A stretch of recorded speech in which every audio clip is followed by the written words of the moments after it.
Hello everyone, welcome to Vilas academy. आज जो video start करेंगे वो रहेगा चैप्टर नंबर 12 इलेक्ट्रोमैग्नेटिक इंडक्शन का जो लास्ट पोर्शन रहेगा थ्योरी का, जिसमें दो टॉपिक को कवर करेंगे। एक रहेगा हमारे जो सामने एसी जनरेटर और दूसरा रहेगा ट्रांसफार्मर। दोनों में से कोई अगर एक भी टॉपिक आता है ये सॉल्व करने के लिए आसान रहेगा, theory as well as numerical के लिए। तो दोनों टॉपिक बहुत ईजी है, बहुत आसान तरीके से समझ में आ जाएगा। तो चलिए शुरुआत करते हैं सबसे पहले एसी जनरेटर से। जनरेटर बोला है तो ऑब्वियसली बात है कोई तो भी चीज यहां पर जनरेट करेगा, उसके सामने नाम भी दिया है एसी, तो यहां पर बात हो रही है ईएमएफ की, मतलब वोल्टेज की बात हो रही है। तो इसको हमें क्या करना है, जनरेट करना है। जैसे हमने इसके पहले पढ़े थे प्रिंसिपल ऑफ इलेक्ट्रिक मोटर। तो प्रिंसिपल ऑफ इलेक्ट्रिक मोटर क्या था, अगर किसी करंट कैरिंग कंडक्टर को दो मैग्नेटिक फील्ड के बीच में से पास कराते हैं तो क्या होता है, इसके ऊपर फोर्स लगता है और ये क्या करता है, रोटेट करना स्टार्ट करता है। ये प्रिंसिपल था आपका इलेक्ट्रिक मोटर का। अब जनरेटर में क्या होता है, जनरेटर में आपको फोर्स लगाना पड़ेगा और इलेक्ट्रिक करंट को जनरेट करना पड़ेगा, उसी को बोलेंगे हम जनरेटर।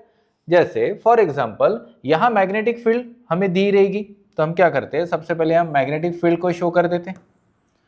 तो ये देखिए, ये होती है हमारी मैग्नेटिक फील्ड, जिसको इंडिकेट करेंगे वेक्टर बी से। यहां होगा आपका नॉर्थ पोल, यहां बनेगा आपका साउथ पोल। तो हमने क्या किया, मैग्नेट को नहीं दिखाया अभी, तो ठीक है, उसकी जगह हमने पोल्स के नाम दे दिए। इसके बीच में आपको एक कंडक्टर रखना है, तो हमने क्या किया, कंडक्टर को यहां पर रख दिए। ये कंडक्टर की जो पोजीशन है वो t इजिकल टू 0 वाली पोजीशन है और दिस इज द एक्सिस। अब इस कंडक्टर के ऊपर में रहेंगे टर्निंग्स, वायर के लूप्स रहते हैं, वाइंडिंग्स होती है, वो हम नहीं दिखा रहे। अगर हम दिखा देते तो डायग्राम थोड़ी कॉम्प्लिकेटेड हो जाएगी, इसीलिए हम नहीं दिखा रहे। अगर दिखाना है तो हम यहाँ से इसके ऊपर में ऐसी वायर की लूपिंग दिखा देंगे। वायर की लूपिंग लगाने से क्या होगा, जो इंडक्शन का रेट है वो बढ़ जाता है, इसीलिए उसको वाइंडिंग बोला जाता है। तो जनरली जो वाइंडिंग है हम कहाँ देखते हैं, फैन के अंदर, कूलर के अंदर जो फैंस होते हैं उसमें हम देखते हैं, क्योंकि वाइंडिंग से क्या होता है, मैग्नेटिक फील्ड इंप्रूव हो जाती है। मैग्नेटिक फील्ड इंप्रूव हो जाएगी जिसपे जो रोटेशन की स्पीड है वो बढ़ जाती है। तो यहाँ पर हम यहाँ पे शो नहीं कर रहे, लेकिन हम जब डिस्क्रिप्शन लिखेंगे तो उसमें जरूर बता देंगे। उसके बाद आपको क्या करना है, ये जो कंडक्टर दिया है आपको जो मैग्नेटिक फील्ड में, इस कंडक्टर के ऊपर में आपको एक्सटर्नल फोर्स अप्लाई करना है। आप फोर्स बोलिए या टॉर्क बोलिए, क्योंकि टॉर्क इसलिए बोलना पड़ेगा क्योंकि ये इस तरह से गोल घूमेगा, तो इसको टॉर्क बोलना पड़ेगा। एक्सटर्नल टॉर्क लगा के आपको क्या करना है, यहां पर इसको रोटेट कराना है। तो मतलब क्या हुआ, इस बार मैग्नेटिक फील्ड दी है, कंडक्टर भी दिया है, लेकिन आपको कंडक्टर को रोटेट करना पड़ेगा। कंडक्टर को जो रोटेट होगा तो उसके अंदर में क्या जनरेट होगा, ईएमएफ। ये क्या था हमारा, फैराडेज का फर्स्ट लॉ है, तो यही तो पढ़े थे हमने फैराडेज के फर्स्ट लॉ में। तो सेम प्रिंसिपल हम यहां पर अप्लाई करेंगे। अब हम क्या करें, यहां पे थोड़ी सी पोजीशन को चेंज करके दिखा रहे। तो मान लो पोजीशन चेंज करने के बाद ये जो कंडक्टर है वो इस पोजीशन पे आ जाता है, ठीक है। तो अब जो एक्सिस है वो यहां पर आएंगी। अब यहां पर जो है एक एंगल बन रहा है, कितना, तो हम बोल देंगे भाई यहां पे थीटा नाम का एक एंगल बन रहा है, ठीक है। अब ये t is equal to something t dash यहाँ पर टाइम बन रहा है। अब एंगल बनने के बाद जो मैग्नेटिक फील्ड है, मैग्नेटिक फील्ड के साथ देखो यहाँ पर एंगल बन गया, तो मैग्नेटिक फील्ड भी यहाँ पे थोड़ी सी चेंज हो जाएगी। कितनी चेंज हो जाती है वो हम देखते हैं। तो सबसे पहले तो डिस्क्रिप्शन स्टार्ट करते हैं। Let capital N be the total number of turns on the conductor, जो भी इसका नाम होगा एक्स वाई। चलिए इस कंडक्टर का हमने नाम रख दिया एक्स वाई। तो एन क्या है, total number of turns on the conductor. तो लेट ए क्या है, तो बोलना एरिया ऑफ ईच कंडक्टर, हर एक कंडक्टर का जो एरिया है वो ए नाम का रहेगा। तो therefore total area is equal to कितना मिलेगा, तो हम बोल देंगे n इंटू ए मिल जाएगा, ठीक है। एन ए नाम का ये टोटल एरिया हो जाएगा, ठीक। उसके बाद ये जब कंडक्टर यहां पर घूमेगा तो ये क्या करेगा, लाइंस को कट करेगा। ये आपके मैग्नेट है, यहां पर इमेजिनरी लाइंस जा रही है। अब इस कंडक्टर को जब हम यहाँ पे रोटेट करेंगे तो ये क्या करेगा, मैग्नेटिक लाइंस को कट करेगा, मैग्नेटिक फ्लक्स जनरेट होगा। तो मैग्नेटिक फ्लक्स जनरेट हो गए, कितना मिलेगा, since the magnetic flux phi is given by, तो phi is equal to, phi का फॉर्मूला कितना होता है, b इंटू ए, ये हमारा जनरल फॉर्मूला होता है। लेकिन इस बार क्या हुआ, एंगल पर कट किया हमने, तो एंगल पर कट करने के बाद इस वजह से यहां पर हम थोड़ा सा एडिट कर देंगे, तो जो b बनता है वो बनेगा b cos थीटा, और टोटल टर्न्स कितना दिया है n, और इसके साथ एरिया a तो बनता है nb cos थीटा a। तो therefore phi is equal to कितना मिलेगा, nba cos थीटा। ये टोटल फ्लक्स यहां पर जनरेट होगा। अब इसमें से जो थीटा है उसको हमको चेंज करना है। अब थीटा को चेंज कैसे करेंगे वो देखते। Let omega be the angular velocity of the conductor. उस कंडक्टर की जो एंगुलर वेलोसिटी होगी वो होती है ओमेगा। तो अब यहां पर हम फॉर्मूला लगाते हैं, since speed is equal to कितना होता है, तो हम बोल देंगे डिस्टेंस अपॉन टाइम, चलिए इस बार स्पीड कितना लिया हमने, ओमेगा।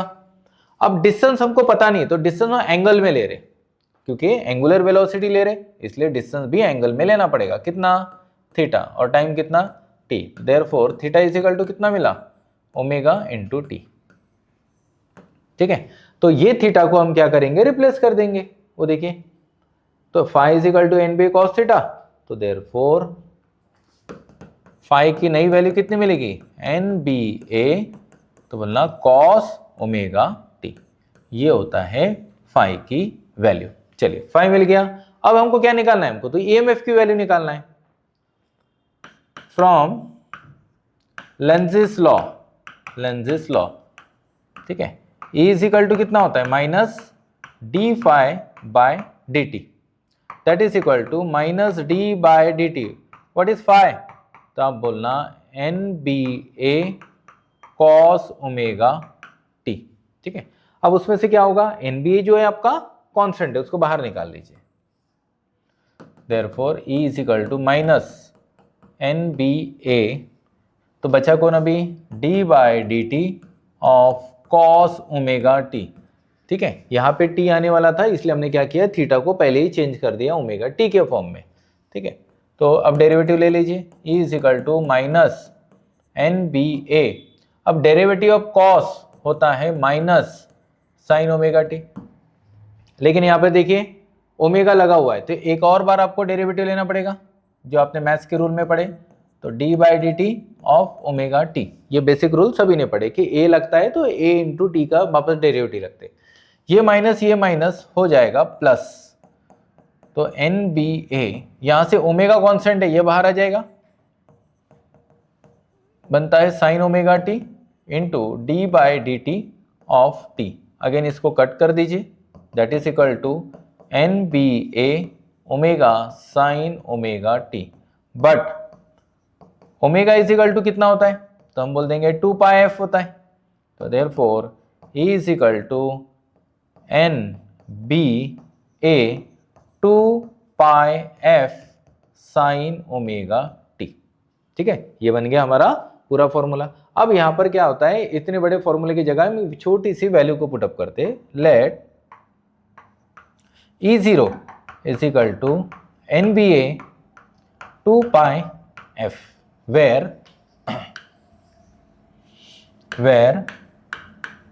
E0 को बोलते हैं हम पीक वैल्यू ऑफ ईएमएफ की पीक वैल्यू, पीक मतलब मैक्सिमम वैल्यू, तो मैक्सिमम वैल्यू हमको यहां पर मिल रही है।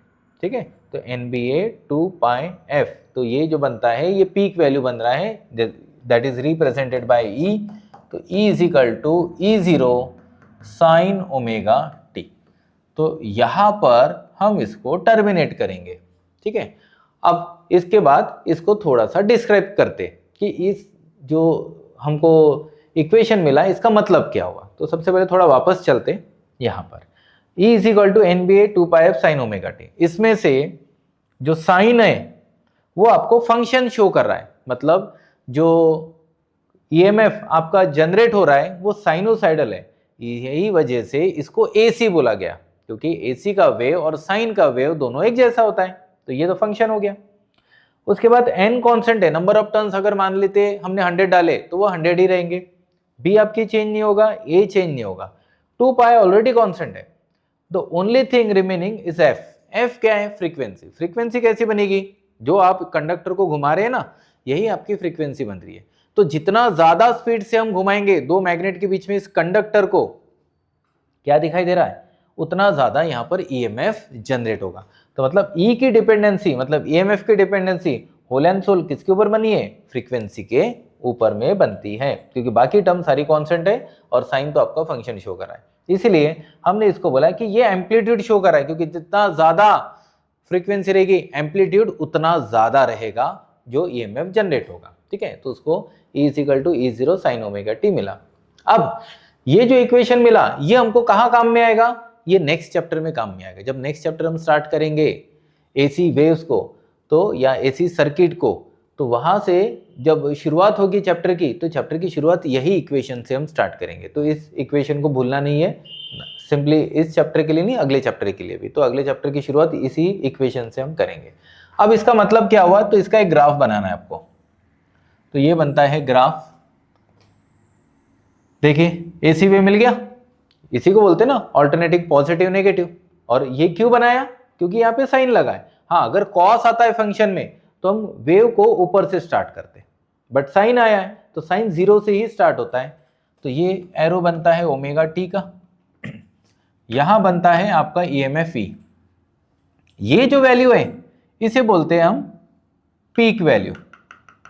तो इसे लिखते हैं प्लस E0 से, इसे लिखते हैं माइनस E0 से। अब देखो टोटल क्या मिला, E is equal to E0, ना प्लस लेना है ना माइनस लेना है, तो E is equal to E0 sine omega T. ठीक है, तो E is equal to E0 sine omega t, ये बनता है आपका कंप्लीट EMF जो जनरेट होता है। और उस EMF की वैल्यू कितनी है? तो EMF की पीक वैल्यू इतनी है, NBA 2πf। तो यहां पर कब का AC जनरेटर का पार्ट खत्म होता है। तो आपको क्या क्या लिखना है उसमें? सबसे पहले तो थ्योरी पार्ट लिखना है, और थ्योरी पार्ट मतलब उसका डिस्क्रिप्शन, वो एक बार खत्म हो गया और उसके बाद आप फिर डेरिवेशन वाला पार्ट स्टार्ट करना, जो कि हमने यहां से स्टार्ट किए थे। ठीक है, तो यहाँ पर 3 मार्क्स आपके कवर हो जाते। तो टॉपिक इजी है, न्यूमेरिकल भी आसान ही रहते हैं इसके। चलिए अगले टॉपिक की ओर बढ़ते। नेक्स्ट एंड लास्ट टॉपिक आता है आपका transformer.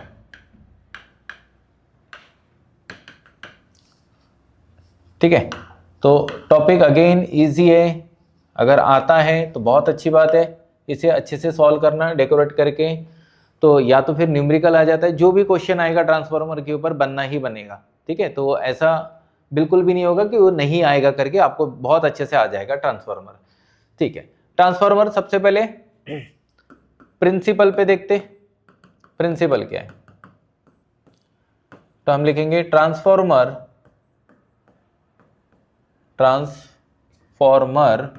Works on the principle of mutual induction. ठीक है, सबसे पहले ट्रांसफार्मर का प्रिंसिपल हमने लिखे कि ट्रांसफार्मर किस प्रिंसिपल पे वर्क करता है? म्यूचुअल इंडक्शन पे। देखते क्या होता है, अगर हम भूल भी गए होंगे तो कोई बात प्रॉब्लम नहीं। ट्रांसफार्मर काम क्या करता है?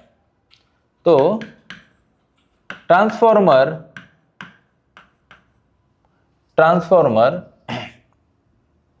Changes low voltage to high voltage and vice versa. ठीक है, सिंपल वर्ड में अगर हमको बताना है कि ट्रांसफार्मर क्या काम करता है, तो बोलना लो वोल्टेज से हाई वोल्टेज जाता है या हाई वोल्टेज से लो वोल्टेज में सप्लाई को कन्वर्ट करता है। तो ये होता है उसका काम। तो जैसे इनपुट में हमने मान लेते कि 5 वोल्ट अप्लाई किया, तो ट्रांसफार्मर क्या करेगा, मे बी उसका 50 या 500 वोल्ट बना सकता है। अब अगर इनपुट में अपने 500 वोल्ट दिया तो हो सकता है वो उसको 50 या 5 वोल्ट में कन्वर्ट कर दे। तो ये दोनों काम जो है ये ट्रांसफार्मर करता है, इसलिए ट्रांसफार्मर के दो टाइप्स बनते हैं। तो यहाँ पर हम टाइप्स भी इंक्लूड कर देते हैं वर्किंग स्टार्ट करने के पहले। तो नेक्स्ट आता है टाइप्स ऑफ ट्रांसफार्मर।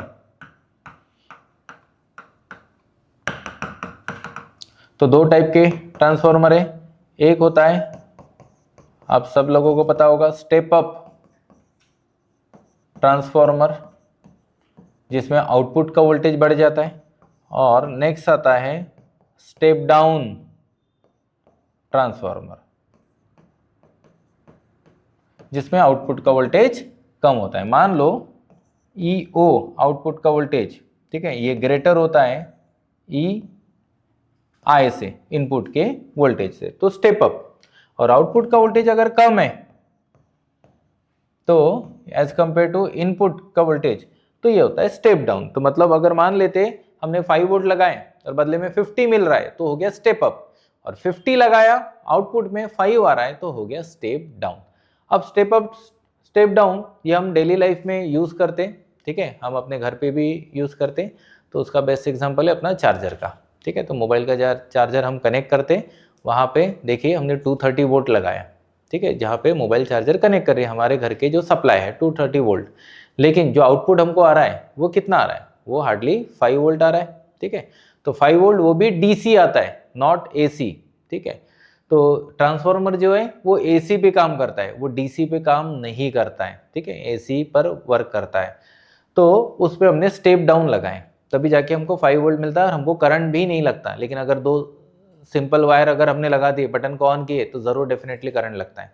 तो ये ट्रांसफार्मर के एप्लीकेशन होते हैं जो हमारे घर के डिवाइसेस में यूज होते हैं, ठीक है।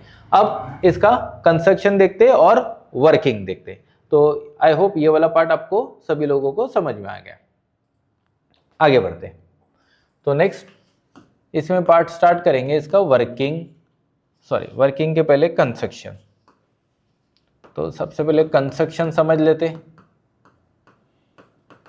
कंस्ट्रक्शन, तो ट्रांसफार्मर जो है वो दिखने में कुछ ऐसा दिखता है,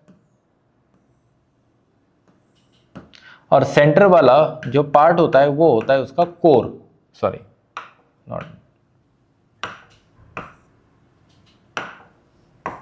सेंटर वाला पार्ट होता है कोर। कोर जो होता है वो जनरली आयरन कोर हो सकता है या कॉपर का कोर होता है, ठीक है। तो इस कोर को हम यहाँ पर यूज करते हैं जो मैग्नेटिक फील्ड को बढ़ाता है। इसकी जो दो साइड्स है, तो यहाँ पर हम क्या करते हैं, वाइंडिंग्स लगाते हैं या टर्न्स लगाते हैं, ठीक है। उसके बाद यहाँ पर एक शो कर देते हैं,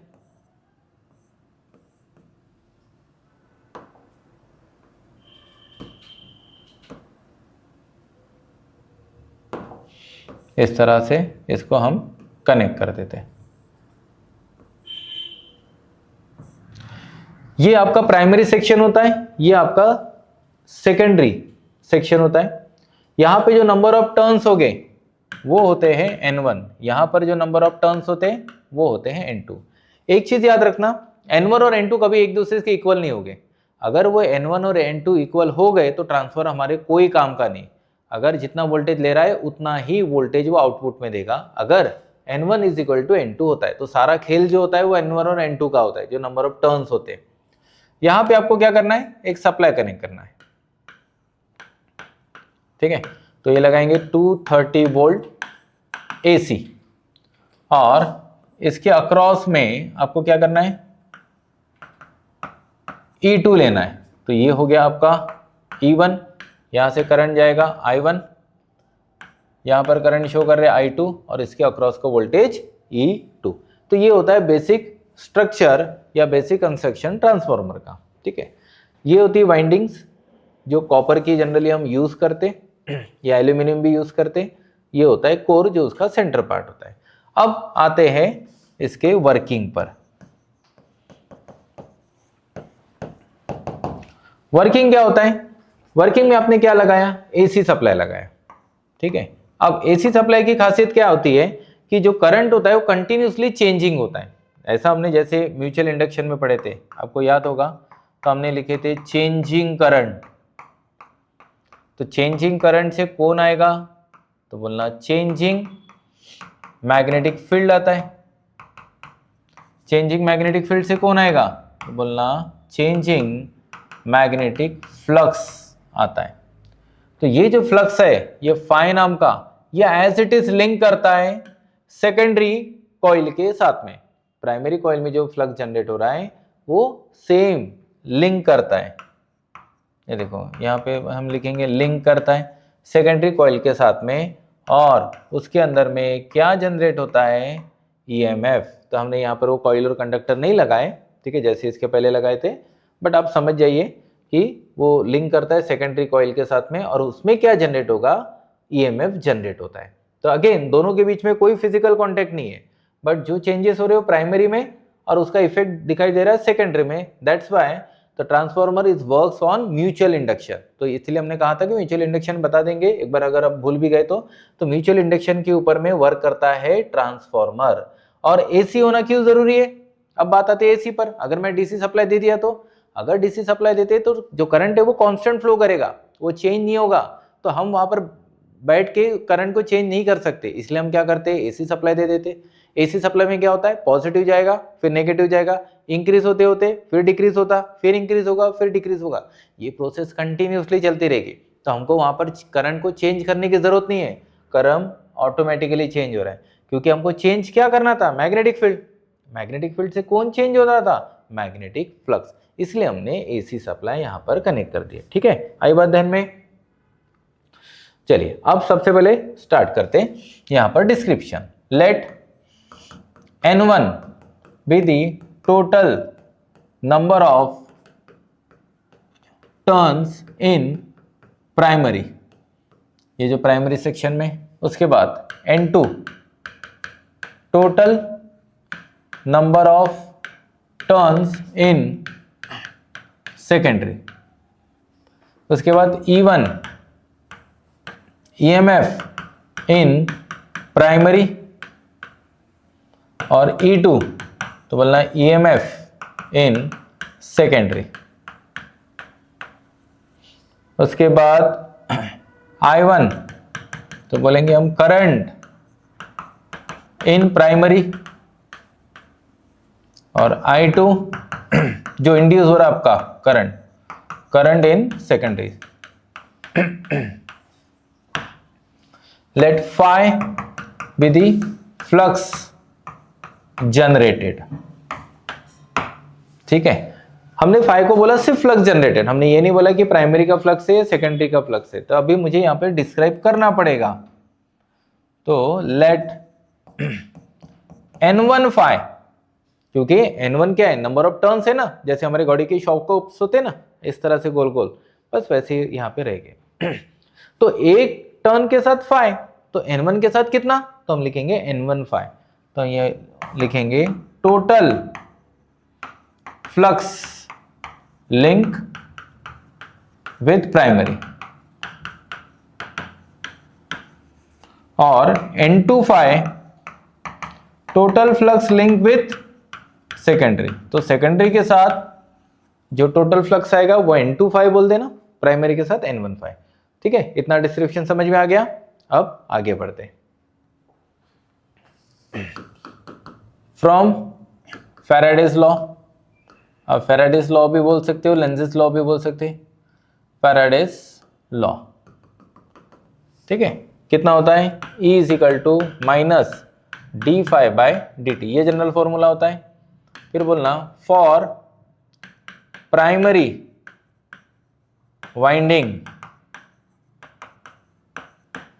ठीक है, तो E1 is equal to minus d by d T of कितना होता है, N1 फाई, N1 बाहर आ गया तो बनता है d phi by D t, give it equation number 1। फिर लिखना for secondary winding secondary windings, E2 is equal to minus d by D t. अब सेकेंडरी का कितना आ रहा फ्लक्स, तो बोलना इंटू 5, N2 को बाहर निकाल लीजिए, तो E2 is equal to minus N2 कितना मिल रहा है, d5 by dt। Give it equation number 2। Now divide equation 1 by 2, divide equation 1 by 2। चलिए E1 by E2 is equal to minus N1 d5 by dt upon minus N2 d5 by dt। क्या हो जाएगा, ये term cancel होगी, तो therefore E1 by E2 is equal to N1 by N2। तो ये मिल गया हमारा पहला फॉर्मूला। अब क्या होता है, इस 4 टर्म में से 3 टर्म्स हमें दी रहेंगी, चौथी टर्म हमको निकालना है, ठीक है। तो वो जब एग्जाम्पल आएगा तो उसमें समझते हैं, ठीक है। तो N1 और N2 के ऊपर में काफ़ी डिपेंड करता है जो आउटपुट का वोल्टेज हमको निकालना है, ठीक है। आइदर आप N2 की बात करिए या N1 की बात करिए, तो वही डिसाइड करते हैं कि आपका ट्रांसफार्मर स्टेप अप है या स्टेप डाउन है। तो इसके जब न्यूमेरिकल करेंगे तब हम एक बार उसको देख लेंगे, ठीक है। उसके बाद ये होता है एक इक्वेशन नंबर 3। यहाँ पर एक कंडीशन डालेंगे, for an ideal transformer, for an ideal transformer. अब सवाल ये है कि आइडियल ट्रांसफॉर्मर क्या होते हैं। भाई दुनिया में कोई चीज़ आइडियल नहीं हो सकती, आइडियल मतलब जो 100% होता है, ठीक है।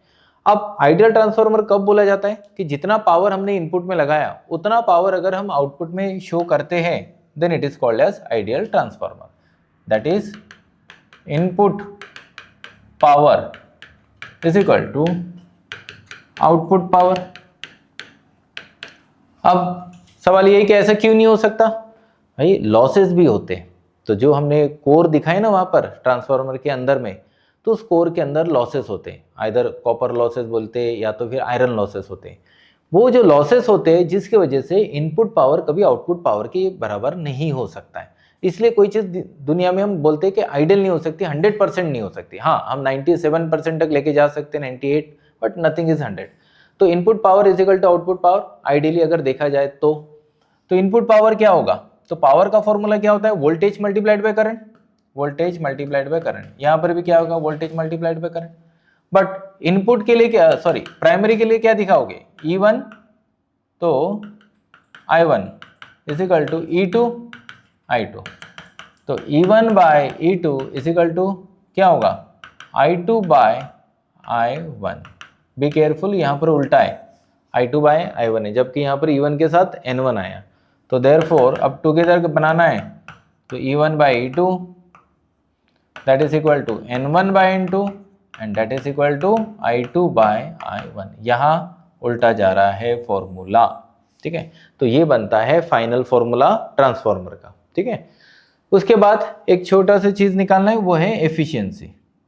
तो हम लिखेंगे एफिशिएंसी, क्योंकि न्यूमेरिकल में पूछा जाता है एफिशिएंसी ऑफ ट्रांसफॉर्मर।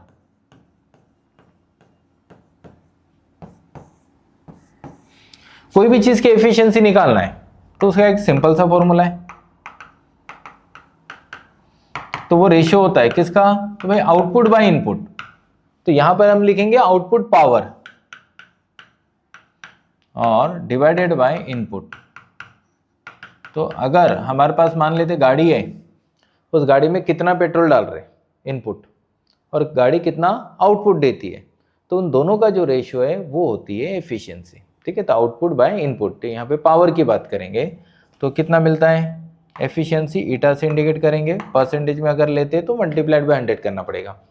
आउटपुट का पावर E2 इंटू I2 और इनपुट का power E1 into I1 multiplied by 100।